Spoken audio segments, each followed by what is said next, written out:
আসসালামু আলাইকুম। শফিক ভিলেজ এগ্রোতে আপনার স্বাগতম। তো আপনার স্ক্রিনে দেখতে পাচ্ছেন তুলা।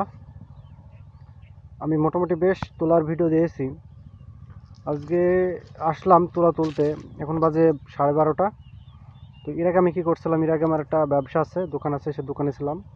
তো আমি একবারে গোসল করে এসেছি, বেলা 3টের সময় বাসায় যাব। তো আপনার স্ক্রিনে দেখতে পাচ্ছেন তুলা। তো তুলার এখন দাম হচ্ছে 3800 টাকা মন। এখানে দুটো সিস্টেমে তুলা নেয়, একটা হচ্ছে এ গ্রেড, একটা হচ্ছে বি গ্রেড। যেটা তুলা সবচেয়ে শুকনো দেখা যাচ্ছে, যেটা 15% বা 14% হয়, সেটা করে আপনার এ গ্রেড। এ গ্রেডের দাম হচ্ছে 3800 টাকা। আর যেটা 16 বা 17-18 হয়, ওইগুলো তো দেখা যাচ্ছে বি গ্রেড করে, ওইগুলো তুলার দাম হচ্ছে 3600। তো আমি 1 বিঘা জমিতে কেবল 4 মণ তুলা বিক্রয় করেছি। আমার বাসাতে দেখা যাচ্ছে এখনো 4 মণ আছে, কালকে তুলে নিয়ে গেছিলাম। তো আবার ফের তুলতে তুলতে আবার দেখা যাচ্ছে ফুটে যাচ্ছে। এখন তো ফুটা তুলোগুলো তো গাছে রেখে কোনো লাভ হবে না। আপাতত এই ধারা এবারটা ফের সামনে শনিবারে ফের তোলা নেবে। যত সম্ভব ওই দিন মনে হয় 100 কেজি বা 120 কেজি হতে পারে আমার আইডিয়াতে। তো দেখা যাক।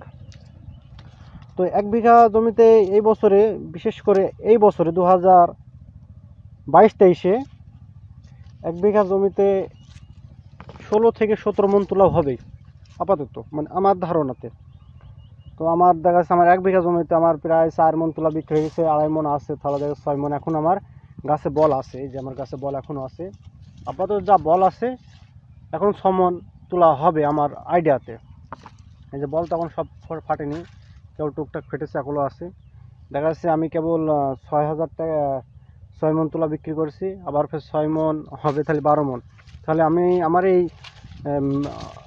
আমার এই যদি পলি মাটিতে যদি আমি 12 মণ তুলা দিতে পারি, তাহলে আপনারা কেন পলি যে এঁটেল মাটিতে বা মেটেল মাটিতে কেন আপনারা 15 মণ 20 মণ তুলো দিতে পারবেন না? কারণ ওই মাটিগুলোতে জমির প্রত্যেকটা তুলার শক্ত, মানে আপনার বলের ওজন হয় ভালো। যে আমার এই জমিতে আমি প্রচুর পরিমাণে সার দিয়েছি, কী পরিমাণ সার দিয়ে সেগুলো আপনাদের দেখিয়েছি। তো এ হচ্ছে তুলার। এখন আমার প্রতি ডগাতে 2টা করে তুলা থাকে, যে এখনও আছে। একটা তুলেছি, এখনও 2টা আছে। তো আপাতত আমার 1 বিঘা জমিতে আমার আইডিয়াতে, আমার মনে হয়, মানে আমার মতামতে, তো দেখা যাচ্ছে 13 থেকে 14 মণ আমি তুলা তুলতে পারবো। তারপর আমি আপনাদের স্টেপ বাই স্টেপ আমি দেখাবো যে আমি কয় মণ তুলা বিক্রি করছি। আর তুলা কোথায় নেয়, আমাদের মহাজনপুর ইউনিট আছে তুলার। এটা মেহেরপুর জেলা মজিদনগর উপজেলা মহাজনপুরে এই তুলা নেয়, এখানে অফিস। তো এদিন ফের একটা যেদিন আমি তুলা দেবো সেদিন ভিডিও দেবো, সমস্যা নাই। তো আমার ভিডিও যদি ভালো লেগে থাকে অবশ্যই চ্যানেলটি সাবস্ক্রাইব করবেন। হয়তো আমি গুছিয়ে ভালো কথা বলতে পারি না, তার জন্যে ক্ষমা চাই। ধন্যবাদ সবাইকে।